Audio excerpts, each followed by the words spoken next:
force de moi qui combat mon âme et t'empêche d'œuvrer en moi. Brise, brise, brise la force de moi qui combat mon âme et t'empêche d'œuvrer en moi. Brise l'orgueil dans mon cœur qui s'est élevé comme un mur, mais rempli des soucis du monde et m'empêche d'aider les autres. Éloigne, oh Seigneur Jésus, les attractions de ce monde qui me mettent hors de la course. Je me retrouve en arrière.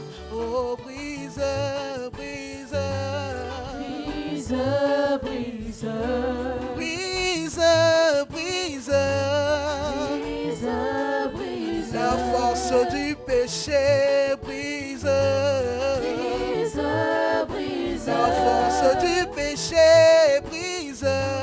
brise, brise, Je veux aller au ciel, brise. brise, brise, Je veux aller au ciel, brise. brise, brise. Alors que nous sommes dans cette atmosphère, nous voulons juste, pendant que la musique continue, enfant, nous recommander à la grâce du Seigneur pour ce matin.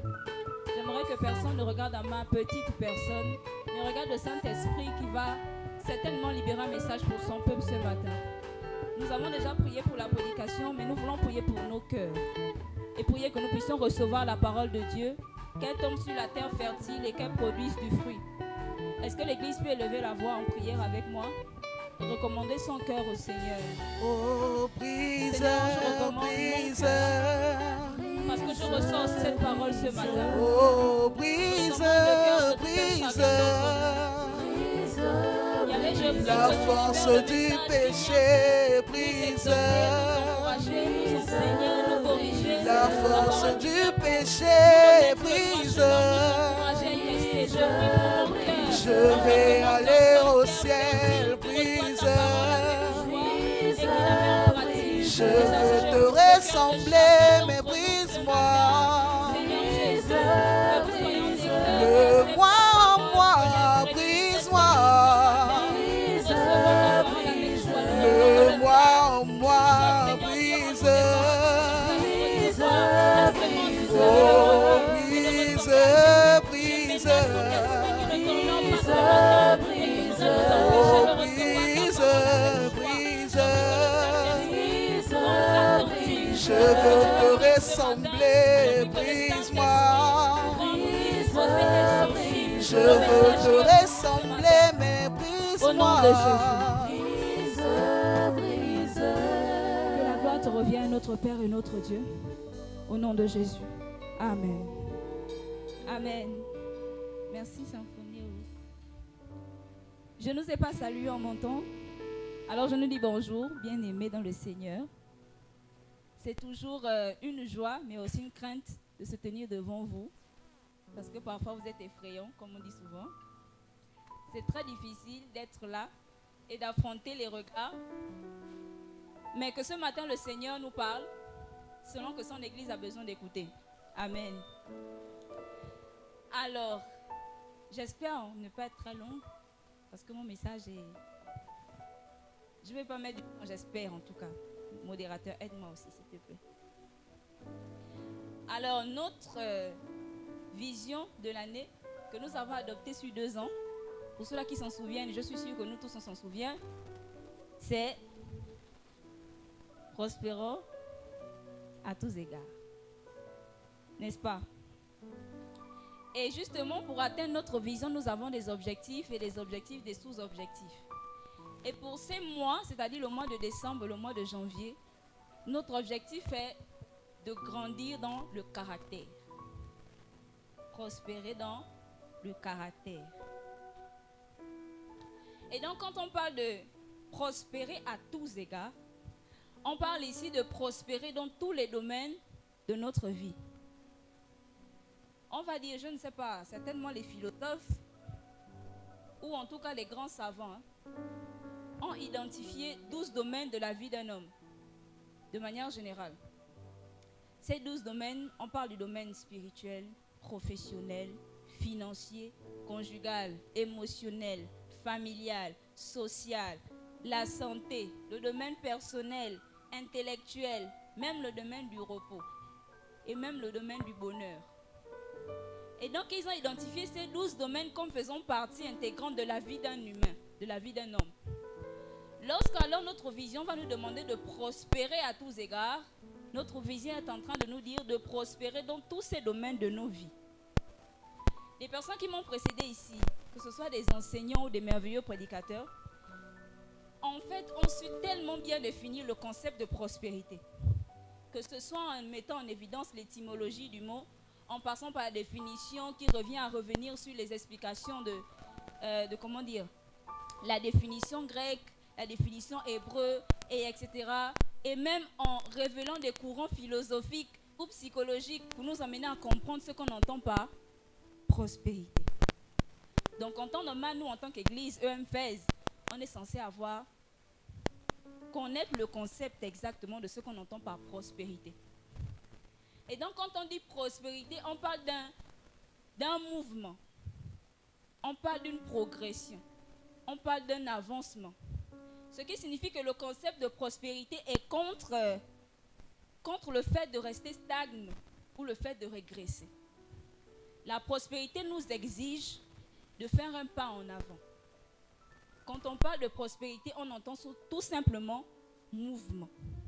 Donc quand je dis prospérer à tous égards ou prospérer dans tous les domaines de nos vies, il s'agit de faire un mouvement. Il s'agit de faire un pas en avant sur tous les domaines de nos vies. Et justement, quand on va parler de grandir dans le caractère, on parle justement d'un domaine spécifique de nos vies qui touche aussi les autres domaines. J'ai cité ici les 12 domaines et le domaine que ça va toucher, quand on parle de grandir dans le caractère, c'est le domaine personnel qui forcément touche le domaine social, qui forcément touche le domaine de la famille, qui touche même parfois le domaine professionnel, en gros, le relationnel. Quand on parle de caractère, c'est qu'il y a interaction entre les humains.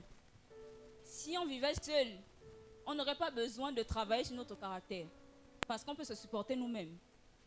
Et donc quand on parle de grandir dans son caractère, c'est grandir dans ses échanges, dans sa vie de tous les jours avec les humains, dans nos interactions. J'ai essayé de comprendre un peu ce qu'on entend par caractère. Et je suis allée me renseigner sur Wikipédia. C'est pas vraiment un endroit où je peux trouver les vraies informations. Mais j'ai quand même trouvé intéressant ce que Wikipédia m'a donné comme réponse. Wikipédia m'a dit le caractère d'une personne résume la manière dont cette personne réagit habituellement dans une situation donnée. On dit alors qu'une personne possède tel ou tel trait de caractère. Ça signifie en fait que c'est l'ensemble des actions et des réactions qu'une personne manifeste qui définissent son caractère. Donc à force de marcher d'une certaine manière, à force d'agir d'une certaine manière, de se comporter d'une certaine manière, ça définit mon caractère. Ça définit ce que je suis. Et lorsque l'Église va alors dire EMFES grandissant dans le caractère, l'Église est en train de dire il faut croître en maturité dans sa façon d'agir et de réagir au quotidien. C'est-à-dire devenir de plus en plus grand dans nos interactions avec les autres. Tout simplement, quand on va parler de grandir dans le caractère. Je venais dire ce matin de quoi je vais exactement parler. En parlant de grandir dans le caractère, j'ai décidé de toucher un point particulier qui va peut-être nous concerner parce que le point m'a d'abord concerné moi-même, mais vraiment beaucoup. Je me suis beaucoup repentie avant de venir prêcher ce matin parce que ça me concernait beaucoup. Est-ce qu'on peut nous afficher le texte de base de ce matin? Luc, on a déjà lu ça, je pense, le dimanche passé, mais on va encore le relire. Luc 10, 25 à 37.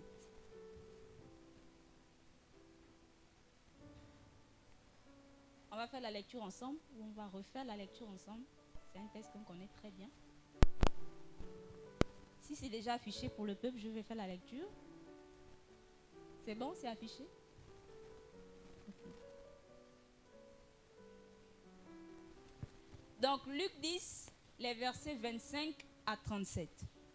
Dans la version BDS, la Bible va me dire: un enseignant de la loi se leva et posa une question à Jésus pour lui tendre un piège. Maître, lui dit-il, que dois-je faire pour obtenir la vie éternelle? Jésus lui répondit: qu'est-il écrit dans la loi? Comment la comprends-tu? Il lui répondit: tu aimeras le Seigneur ton Dieu de tout ton cœur, de toute ton âme, de toute ton énergie, de toute ta pensée, et ton prochain comme toi-même. Basique quoi, tout le monde connaît ça.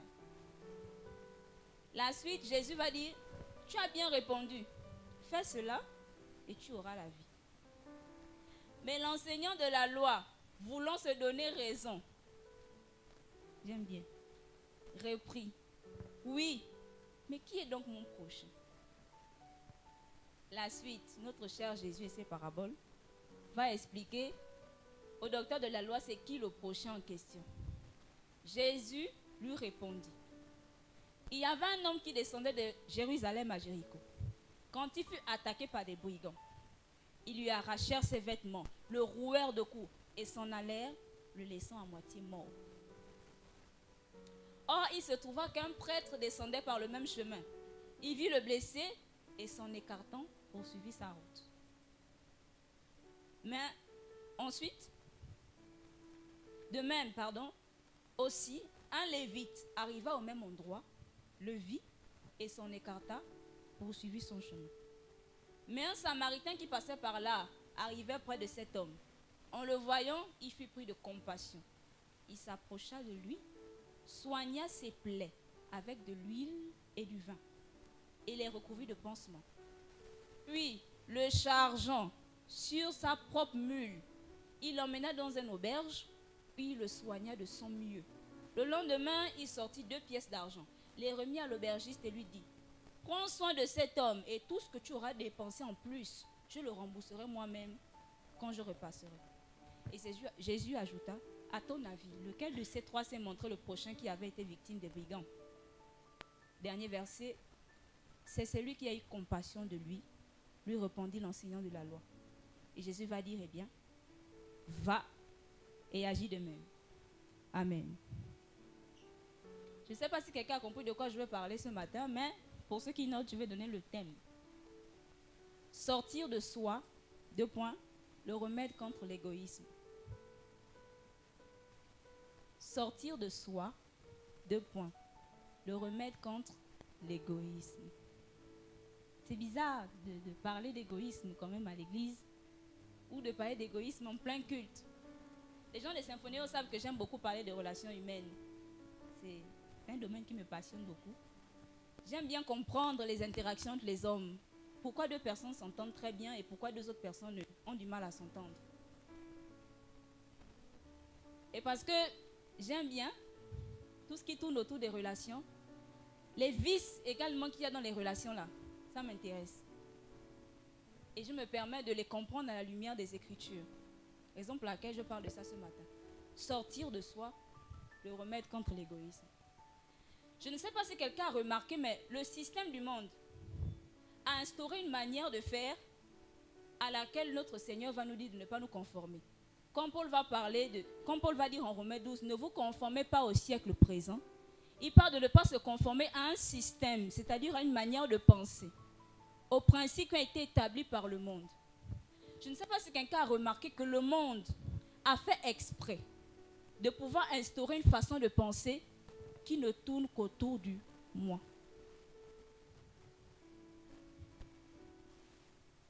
Je ne sais pas si quelqu'un a remarqué comme moi, mais moi j'ai fait le constat. Le monde s'est débrouillé dans sa façon de faire, dans son système, de se débrouiller à ce que chacun puisse se préoccuper de ses intérêts. Au lycée, nous, on nous a appris que Jean-Paul Sartre a dit « l'enfer, c'est les autres ». J'aimais bien la philosophie en terminale, c'était passionnant, j'appréciais. Et donc notre prof va nous dire Quand il dit l'enfer, c'est les autres, il est en train de dire que le fait que l'homme vive en fonction du regard juge de l'autre fait en sorte qu'il ne vive pas pleinement son épanouissement. Ça veut dire que j'aimerais bien m'habiller d'une certaine manière, mais si je sors là, quelqu'un va me regarder bizarrement. Donc mieux je m'habille un peu de manière à ce que je ne puisse pas avoir le regard juge de quelqu'un sur moi. Souvent l'homme aimerait s'épanouir, agir comme il veut, mais il y a l'autre qui me regarde. Donc je dois faire ma lembe, doucement. En fonction de ça, il dit, l'enfer en fait, c'est vous. Mon enfer en ce moment, c'est vous, parce que j'étais obligée de m'habiller pour venir ici ce matin. C'est pas moi qui ai dit, le philosophe qui a dit. Jusque là. Et même avec ce genre de pensée, en fait, le monde est en train de nous faire croire que tu ne peux pas être épanoui, pleinement vivre ce que tu veux, si tu te soucies de l'autre.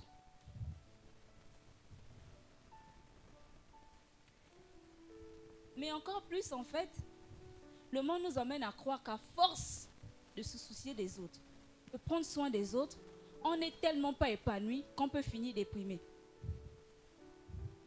Vous avez entendu, en tout cas, avec l'influence des réseaux sociaux, on entend un peu partout. Hein.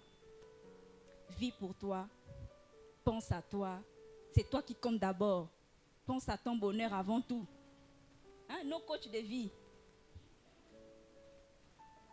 C'est étrange. Et ce sont eux qui vont nous dire non. Il faut d'abord penser à ton bonheur personnel avant de penser à celui des autres. Il faut d'abord penser à ce que tu sois bien toi-même avant de penser au bien des autres. C'est ce qu'ils nous ont dit. Et en fait, on est tellement nous tous en train d'aller dans ce moule du monde auquel le Seigneur nous a demandé de ne pas nous conformer que nous nous sommes mis à proclamer les phrases célèbres qu'on entend partout. Ne considère pas celui qui ne te considère pas. Non, mais même nous, enfants de Dieu, on proclame ça un peu partout. Surtout sur nos statuts, c'est grave. Aime celui qui t'aime. Ah non, j'ai mieux. Il y a une phrase là. Ne traverse pas l'océan pour une personne qui ne serait pas capable de traverser une flaque d'eau pour toi.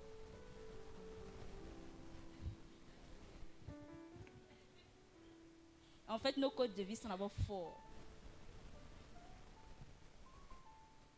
Et en fait, ces pensées semblent logiques. Hein. Ça a l'air logique. Quand tu réfléchis, tu dis oui, effectivement, c'est logique. Pourquoi est-ce que je vais traverser un océan? Quelqu'un qui n'est même pas capable de passer là pour mon bien. Pourquoi est-ce que je vais faire tout ça pour la personne? Donc, quand on réfléchit bien, ça semble logique.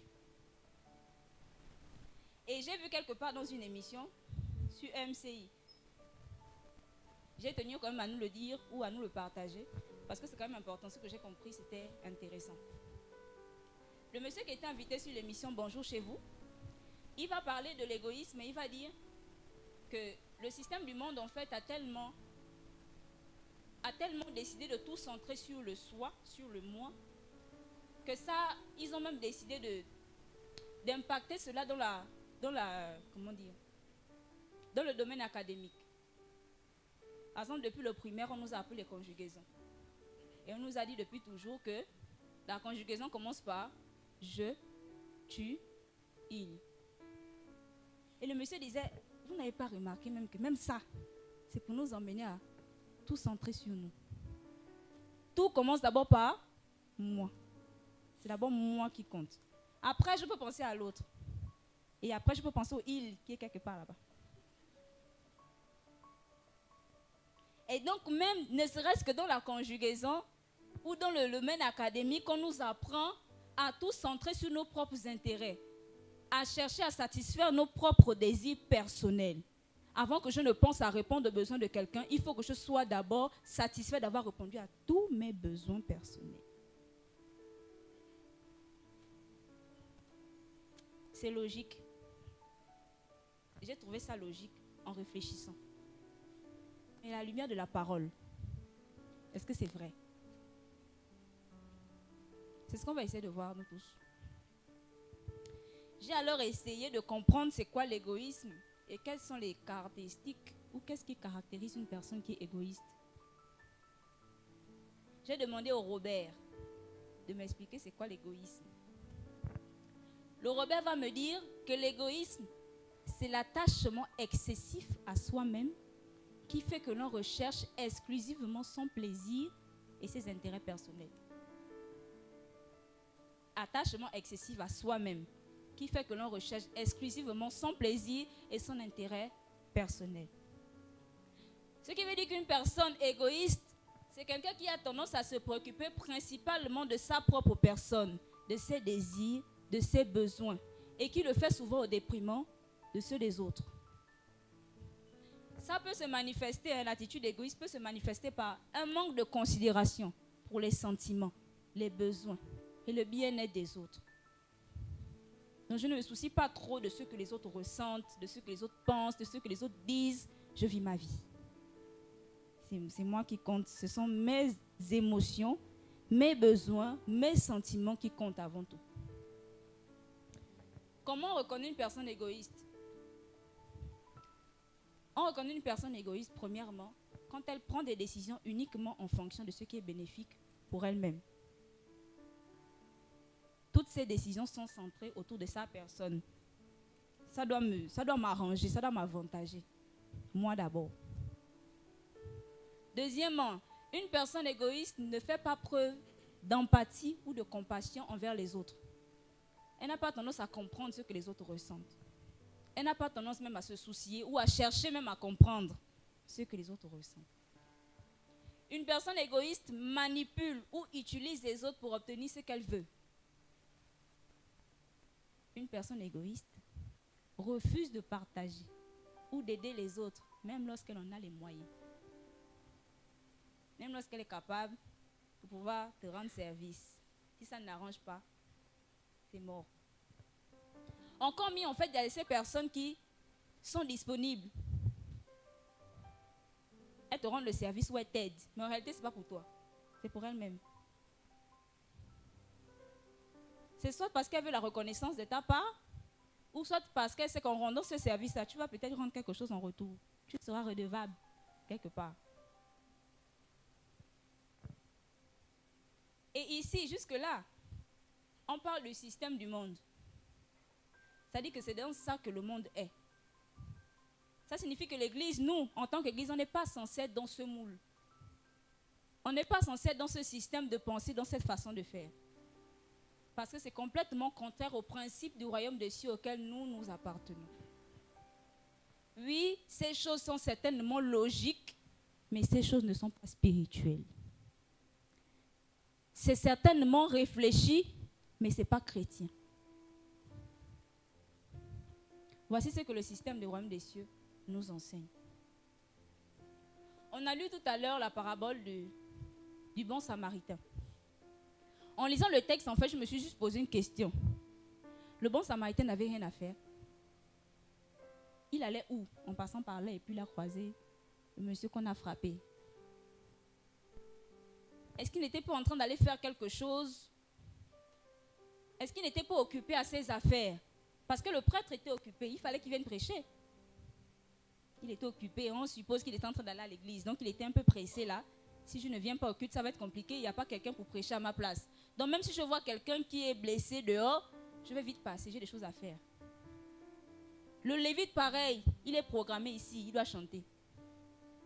S'il ne vient pas à l'heure, ça va être compliqué. Il reste, on va parler sur sa vie. Donc même si quelqu'un est malade ou quelqu'un est blessé devant lui, non, il est bientôt 10h, je dois partir à l'église.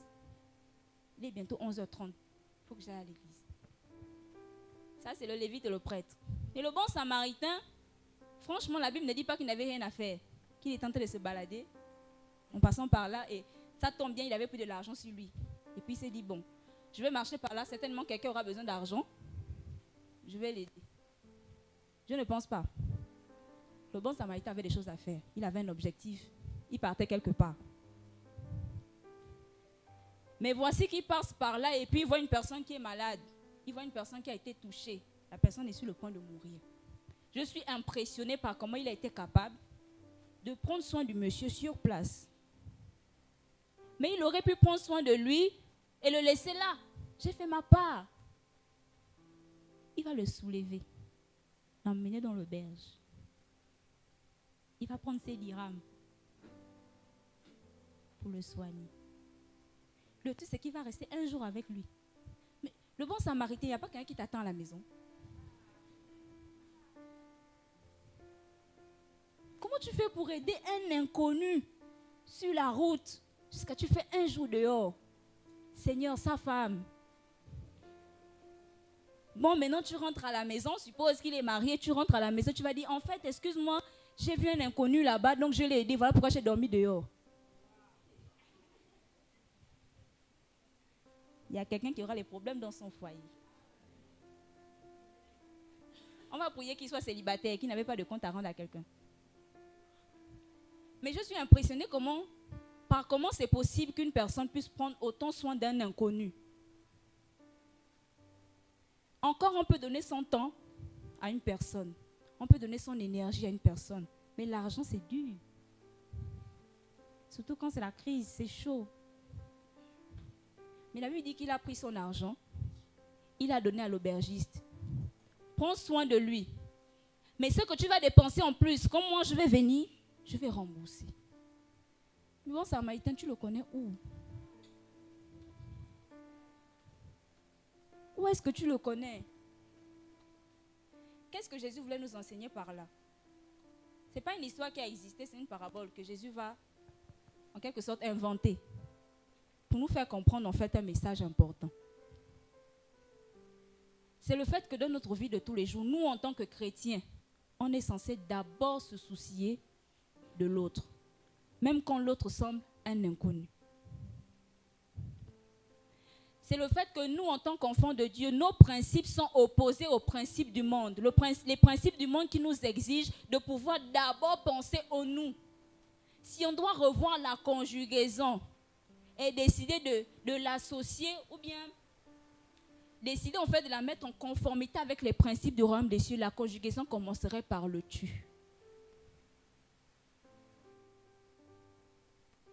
Parce que c'est d'abord l'autre qui compte. Ce n'est pas très logique, mais c'est spirituel. Ça n'a pas l'air très logique, mais c'est chrétien.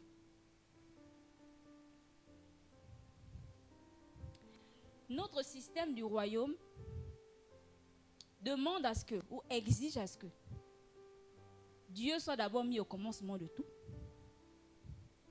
Ensuite, vient l'autre, et après, peut venir nous-mêmes. Le truc avec le royaume des cieux, c'est que quand on est dans le besoin, nous, pour satisfaire notre besoin, il faut satisfaire le besoin de quelqu'un d'autre. C'est pour ça que la Bible nous encourage, quand tu veux recevoir, il faut donner. C'est tellement pas logique ce que le Seigneur a mis en place comme principe. Parce que si je veux, je cherche à obtenir. La Bible dit à celui qui n'a pas, on retirera même ce qu'il a. Ça veut dire qu'à la base, il a quand même quelque chose, même quand il considère qu'il n'a rien. Ça signifie en fait que même quand on cherche notre propre besoin, qu'on estime qu'on n'a rien et qu'on doit se satisfaire, on a quand même quelque chose pour donner à quelqu'un. Il y a toujours quelque chose en nous, même quand on a l'impression qu'on n'a rien, pour pouvoir aider quelqu'un d'autre. Et donc le principe du royaume de Dieu nous demande que peu importe nos besoins et combien nos intérêts parlent en nous, nous devons être capables de répondre d'abord aux intérêts des autres. Ça signifie que si je réponds à ton intérêt, tu réponds à mon intérêt, nos intérêts sont répondus. Quand on parle de l'église primitive, la Bible dit que aucun d'eux n'était dans le besoin. Je suis dans Actes 4, 34. Aucun d'eux n'était dans le besoin, car ceux qui possédaient des champs et des maisons les vendaient, apportaient le fruit de la vente. Ça signifie que dans l'église primitive, personne ne pouvait dire qu'il n'a rien. Personne ne pouvait dire qu'il est pauvre. Tout simplement parce que quand tu n'as rien, il y a quelqu'un d'autre qui part vendre sa maison pour venir te donner l'argent. Quelqu'un se rappelle de ce qui s'est passé avec Ananias et Saphira? Ceux-là, c'est le couple de la gloire d'abord. Ils ont décidé de vendre leur propriété, leurs biens. Mais lui et sa femme ont décidé, bon, on va garder une partie. On peut aussi tout donner comme ça à l'église, quand même. On va garder une partie. et on va aller donner l'autre partie. En fait, j'apprécie la réaction de Paul quand il va parler à Ananias. Il va dire à Ananias, qui t'a même obligé d'abord à vendre? Tu pouvais garder tes biens pour toi. Pourquoi mentir? Je reviens sur cette histoire pour dire quoi? L'église primitive avant avait pour principe de se retrouver ensemble, de partager tout ce qu'ils avaient. Ils partageaient tout, ils avaient tout en commun. Et tellement ils partageaient ensemble que personne ne pouvait manquer de quelque chose. Ça signifie qu'alors que tu cherches à satisfaire tes besoins, si tu décidais de répondre aux besoins de quelqu'un d'autre répondrait à tes besoins. Et dans la maison de Père, personne ne serait dans le besoin. On n'aurait plus besoin de chercher à satisfaire nos propres intérêts parce que à force de satisfaire les intérêts des autres, les autres vont satisfaire mes intérêts et tout le monde est content. C'est le principe du royaume. Parce qu'il se trouve que malheureusement, le monde nous fait croire que si j'ai besoin de quelque chose, je dois chercher à avoir cette chose. Le Seigneur nous a appelés à être des personnes relationnelles. Il nous a fait comme étant des êtres relationnels. On doit vivre obligatoirement avec les autres. C'est obligé. Mais moi, je me pose la question de savoir pourquoi vivre ensemble si chacun de nous peut se débrouiller seul? Pourquoi vivre ensemble si chacun peut se préoccuper de sa vie sans se préoccuper de la vie des autres? À quoi ça sert? À quoi ça sert de se mettre dans une relation d'amitié? Si je peux me permettre de vivre moi-même, si je n'ai pas besoin de quelqu'un. Et même encore, ce constat, il a été difficile pour moi de le réaliser. Même dans nos critères pour le choix le plus important de nos vies, après celui d'avoir reçu Jésus, sont basés la plupart du temps sur des aspirations purement égoïstes. Le choix du conjoint. Même ça, les critères que nous avons mis en place, nos standards, ne sont basés que sur des aspirations purement égoïstes. En réalité, pourquoi on veut se marier? Ce n'est pas pour quelqu'un, ce n'est pas pour l'autre, c'est pour nous. Moi, je veux un homme qui est galant. Il doit m'emmener au restaurant chaque semaine.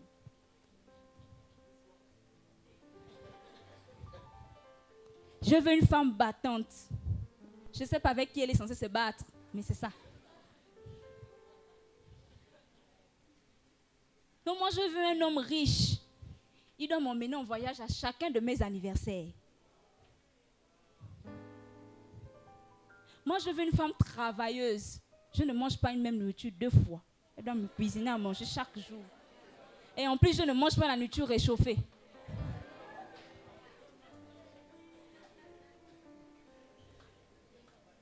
Mais est-ce qu'on s'est rendu compte que même ces critères-là sont purement égoïstes? Il ne s'agit que de nous, là. Il s'agit seulement de l'autre qui doit faire pour moi. Pour moi et encore pour moi.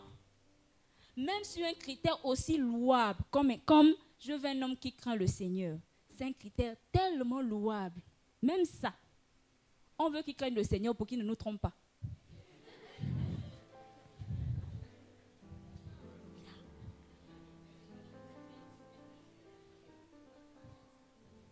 Mais Église, en fait, nous sommes tous en train de rentrer dans le moule que le Seigneur nous a demandé de ne pas. Nous sommes en train de nous conformer au siècle présent.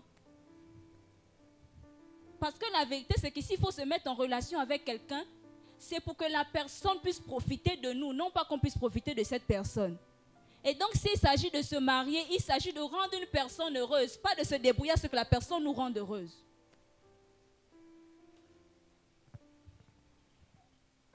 Et donc, revoyons nos critères. En fait, même en amitié, quand on doit marcher avec une personne, moi, je veux une personne loyale. Je veux une amie loyale. Mais toi, tu ne passes pas un temps sans critiquer quelqu'un. Tu veux quelqu'un de loyal à tes côtés. Donc, la personne ne doit pas te critiquer, mais toi, On a dit quelque part, very good. Comment est-ce que c'est possible qu'on puisse être autant égoïste, penser à nos propres intérêts, au point de vouloir à ce que des personnes entrent dans nos vies pour nous faire du bien? De chercher des relations uniquement pour que ces personnes puissent nous satisfaire. Je suis en manque d'affection, donc je cherche une personne qui va me donner l'affection. Moi. Et c'est encore moi. À quel moment chacun d'entre nous travaille sur lui pour être une bonne relation pour les autres? Quelqu'un s'est déjà assis un jour et s'est dit, ou faire une certaine liste, je ne sais pas, des choses qu'il doit changer en lui pour que les autres soient satisfaits de sa personne? Ou même alors que nous sommes certainement en âge de nous poser la question de qui est-ce que je vais épouser, lorsqu'on s'est assis pour essayer de voir les critères qu'on veut chez cette personne, on a pris aussi le temps de voir les choses en nous qui devaient être travaillées pour qu'une personne soit heureuse. Pour que notre conjoint soit heureux. Est-ce qu'on a pris le temps de s'asseoir et dire, bon, voici les critères qu'un homme aimerait bien. Voici les critères qu'une femme aimerait bien. Je vais travailler sur ça moi-même pour être une bonne personne pour lui.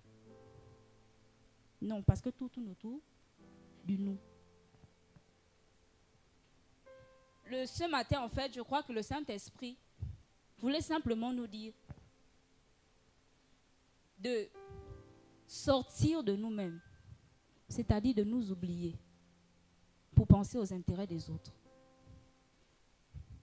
Sortir de notre personne, oublier ce que nous sommes pour se soucier enfin des autres. Ce que je dis n'a pas l'air très très spirituel. Peut-être quelqu'un s'attendait à écouter un réma. Ça devait être fort ce matin. Je devais parler des anges et des archanges, de la puissance des ténèbres qu'il faut détruire tous les jours de nos vies. Magnifique.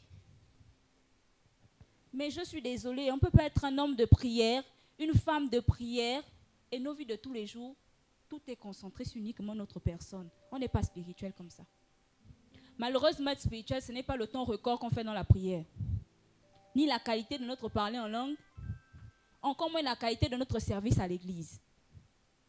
Ça se joue dans notre caractère. Et Christ nous appelle à ressembler de plus en plus à sa personne. Plus nous sommes impactés par la gloire de Dieu, plus nous sommes transformés en son image de gloire en gloire. Voici le meilleur exemple. Je suis en train d'aller vers la fin. Voici le meilleur exemple qui nous a été donné. Un exemple parfait d'altruisme. C'est notre Seigneur Jésus. Quelqu'un s'est demandé comment est-ce que lui, dans toute sa gloire, il n'avait rien à envier. Il n'avait pas besoin d'une gloire plus que ce qu'il avait déjà. La Bible dit qu'il s'est dépouillé de lui-même.